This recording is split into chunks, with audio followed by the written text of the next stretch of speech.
حضرت ابراہیم علیہ السلام جو چھوٹے سے تھے تو تبھی آپ نے لوگوں کو بت پرستی سے نفرت دلانی شروع کی، اور جب آپ تھوڑے سے بڑے ہوئے تو قوم کا ایک میلہ لگا کرتا تھا، اور ساری قوم جو ہے وہ اس میلے میں جایا کرتی۔ قرآن کریم نے اس واقعے کو بڑی خوبصورت پیرائے میں بیان کیا۔ حضرت ابراہیم علیہ السلام انہیں دعوت توحید دیتے، اعلان توحید کرتے، انہیں خدا کی طرف بلاتے، بت پرستی سے منع کرتے، لیکن لوگ باز نہ آتے۔ ایک دفعہ جب سارے لوگ میلے کے لیے نکلے، باہر جانے کے لیے، سال میں ایک دفعہ ان کا میلہ لگتا، سارے لوگ بستی سے باہر نکل کر اس میں جمع ہوتے اور کھیل کود اور لاہو لعب میں مشغول رہتے۔ اب جب نکلے تو حضرت ابراہیم علیہ السلام نے دیکھا کہ قوم آپ گھر سے نکل گئی ہے۔ آپ نے ہاتھ میں ایک کلہاڑا لیا بڑا سا،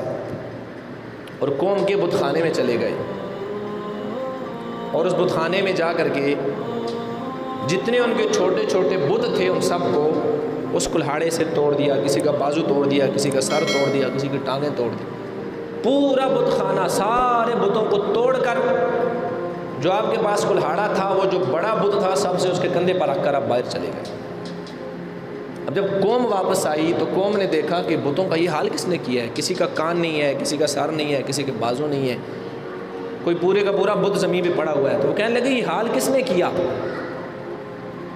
تو سارے کہنے لگے ایک ہی شخص ایسا کام کر سکتا ہے جس کا نام ابراہیم ہے،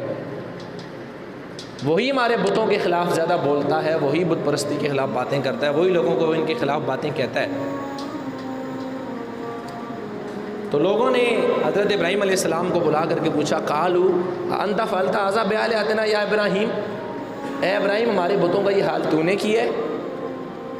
حضرت ابراہیم علیہ السلام کا جواب سنیے، اب ان کو دعوت توحید کس طرح دی۔ فرمایا قالوا بل فعلوا کبیرہم، فرمایا بلکہ یہ جس کے کندھے پر کلہاڑا رکھا ہوا ہے اسی نے یہ سارا کام کیا ہے۔ یہ جو تمہارا بڑا بت ہے، جو بڑا بھگوان ہے سب سے، اور کلہاڑا تو اس کے کندھے پہ رکھا ہوا ہے، اب اسی سے پوچھو یہ کس نے کیا ہے۔ اب پوری قوم لاجواب ہو کہ بت سے کیسے پوچھیں ہم کہ کس نے کیا ہے۔ آپ نے فرمایا دیکھو جس سے اعلیٰ قتل برآمد ہو رہا ہے، جس سے چیز برآمد ہو رہی ہے، تم کہتے ہو بتوں کو توڑا گیا ہے، کلہاڑا تمہارے ہی یہ بت خانے میں تمہارے ہی بت کے کندھے پہ پڑا ہوا ہے، اب اس سے پوچھو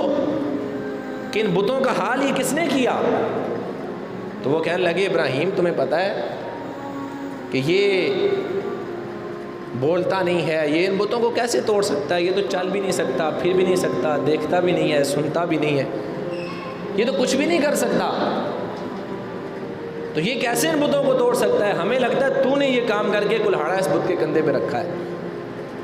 تو حضرت ابراہیم علیہ السلام نے کیا خوب جواب ارشاد فرمایا، جب یہ بولتا نہیں ہے، چلتا نہیں ہے، پھرتا نہیں ہے، اپنے آپ کی حفاظت نہیں کر سکتا، یہ چھوٹے چھوٹے تمہارے خداؤں کی حفاظت نہیں کر سکتا، یہ تو تمہاری حفاظت کیا کرے گا۔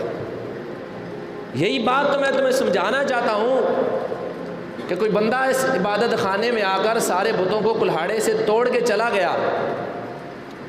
اور اس کی بھی اپنی ٹانگ توڑ کے کلہاڑا اس کے کندھے پہ رکھ کے جس نے اس کا اتنا برا حال کر کے تمہارے خدا کے ساتھ اتنا برا کر کے چلا گیا، وہ جب یہ اپنے آپ کو نہیں بچا سکتا تو تمہیں کیسے بچائے گا۔